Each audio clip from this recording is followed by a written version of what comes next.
तो आज कुछ क्वेश्चन एंड आंसर है। मतलब बहुत बार हम बच्चों को पूछते हैं कि इसका आंसर बताओ, उसका आंसर बताओ। आज मैंने सोचा खुद ही कुछ क्वेश्चंस के आंसर्स मुझे देने थे। सोचा सवालों के बहाने आपसे बात हो जाए एंड बहुत कुछ मेरिट होम लर्निंग सेंटर के बारे में हमें भी बताना होता है। सो यूजिंग सच क्वेश्चन मैं कुछ शेयर करूँगा। सो बिल्कुल कमेंट में बताइए कि कैसे आपको हमारे जवाब लगे एंड कितना आप हमसे कैसे जुड़े हो एंड आपकी भी कोई स्टोरी होगी तो please share in the comment box. ठीक है। सो पहला सवाल है what takes Merit Home a home. मतलब एग्जैक्टली मेरिट होम के पीछे जो होम ये वर्ड जोड़ा है, इसका सीधा सीधा सवाल है कि जैसे हमें घर पे कभी भी आना पसंद है, हम घर में ज़्यादा टाइम बिताते हैं, घर में बहुत कंफर्ट हमें फील होता है। Exactly same merit home learning centre का भी वैसे ही कुछ हमने माहौल बनाया कि बच्चे यहाँ पे लिटरली घर से ज़्यादा कंफर्टेबल फील करते हैं एंड हमें उनको बोलना पड़ता है कि भैया आपकी बैच हो गई है, आप अभी जा सकते हो। तो ये जो एक घर वाला फीलिंग है, that's why Merit Home is a merit home. ये पहला सवाल था।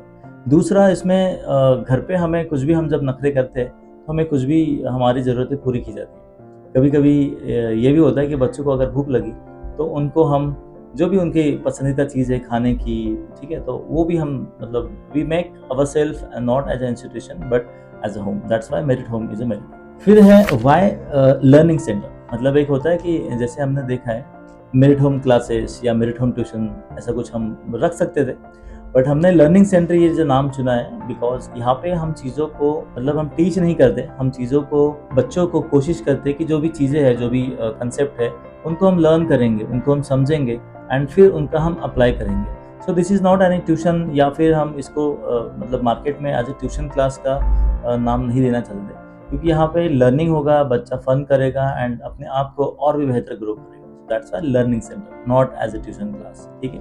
तीसरा है हु इज ओनर। अब ऑब्वियसली नेम पे, कागज पे, ऑन पेपर पे, बैंक में ओनर का नाम तो होता है जो ऑफिशियली होता है, बट इसमें हमारे मेन ओनर है हमारे बच्चे, क्योंकि अगर वो बच्चे नहीं होते तो शायद मैं आज जिस फोन से, जिस माइक में ये चीज बोल रहा हूँ वो भी नहीं होता। So basically the main owner of the merit home learning centre is always student and हमेशा, मतलब अगर मैं ना भी रहूँ तो ये होता है कि जनरेशन मतलब कोई नेपो किड नहीं आएगा, जो भी रियल हकदार रहेगा that will be the second owner या फिर जो भी रहेगा कि वही उसको आगे बढ़ाए। तो first owner and second owner will always be student.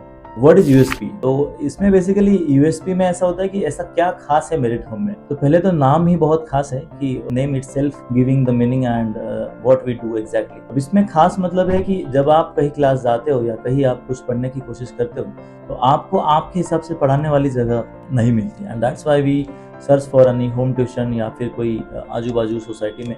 But ये चीज़ हम प्रोफेशनल इंस्टीट्यूट में प्रोवाइड करते हैं एंड मेन यूएसपी है कि यहाँ पे एवरेज फॉर कवरेज और जो जीरो से हीरो वाला जो कंसेप्ट है, ये हमारा फेवरेट कंसेप्ट है। मतलब टॉपर को उतना पढ़ाना नहीं होता, उससे ज़्यादा हमें मजा आता है एवरेज बच्चों को पढ़ाने में। So that is our USP कि हम आपके लिए पढ़ाएंगे, not for the syllabus. What exactly parents stand value in Merit home.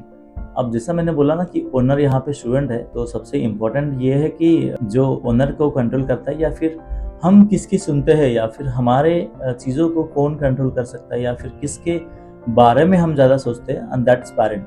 क्योंकि obviously parent is a major stakeholder in any coaching industry. But हमारे लिए पेरेंट के साथ अगर हमें मिलना है तो कोई फॉर्मेलिटीज नहीं होती, कोई अपॉइंटमेंट वाला कोई काम नहीं होता। आप कभी भी आओ, अगर मैं अवेलेबल नहीं हूँ तो कोई हमारे रिसेबल टीचर्स आपको उन्हीं सेम प्यार और रिस्पेक्ट के साथ बात करेंगे कि जैसे वो अपने मम्मी पापा के साथ बात करते हैं। तो पेरेंट की वैल्यू वही है कि विदाउट पेरेंट हम डेवलप नहीं कर सकते एंड उसके लिए कोई रिस्ट्रिक्शन नहीं। कभी कोई बिजी हूँ, कल आना परसों आना वाली कोई बात नहीं है, कभी भी आओ because we are Merit Home. How team is growing in Merit Home.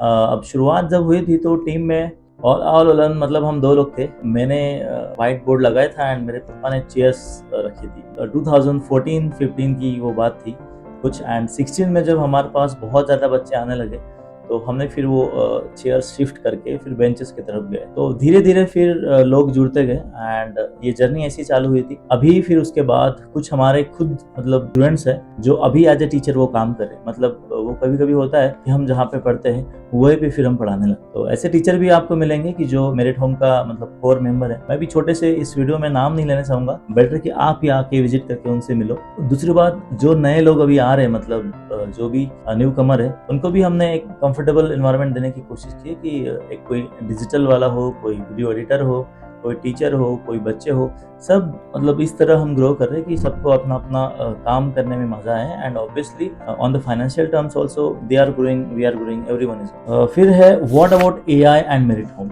बहुत एआई हो रहा है, सो आर्टिफिशियल इंटेलिजेंस का हमने इसी साल ज़ीरा एजुकेशन को लॉन्च करने की कोशिश मतलब की है। तो उसके थ्रू हम कोशिश करेंगे कि हम कैसे एआई का यूज़ बच्चों की पढ़ाई सिंपल करने में और उनके रिक्वायरमेंट्स फुलफिल करने में हम एआई का यूज करें, ठीक है। सो फॉर दैट ज़ीरा education is completely separate company की जिसके थ्रू हम एआई एंड मेरिट होम की शादी करेंगे, ठीक है। अब व्हाट आर फ्यूचर पर्सपेक्टिव्स। अब ये जो चीज़ है मतलब मेरिट होम लर्निंग सेंटर का जो नाम है, यहाँ पे कोई मैथ्स एकेडमी, साइंस एकेडमी ऐसा कुछ हमने नाम नहीं रखा। It's not about only study, it's about like study is one of the basic concept. इसके बाद ड्राइंग है, स्पोर्ट्स है, म्यूजिक है, राइटिंग है एंड आपका पर्सनालिटी डेवलपमेंट है एंड बहुत से स्किल मतलब like technical non technical courses अभी आने बाकी है। तो मेरिट होम का अभी बस मतलब आप समझो कि प्लांट का एक ट्री बना है। अब ट्री को हम बनियान ट्री के कैसे स्प्रेड करते हैं ये तो आपको इसके लिए देखते रहना पड़ेगा, ठीक है। एंड क्वेश्चन खत्म हुआ। मेरा सवाल आखिरी है कि ये सारी चीजें बात बताने का मेजर इंटेंशन हमारा था कि आपके साथ हम जैसे है वैसे ही जुड़े रहे विदाउट डूइंग एनी एक्टिंग और एनी फेक प्रॉमिसेस, ठीक है। तो ये थे सारे सवालों के जवाब। आई होप आपको ये सब अच्छे लगे होंगे। कमेंट में बताइए कि कैसे आप फील कर रहे हो, ठीक है।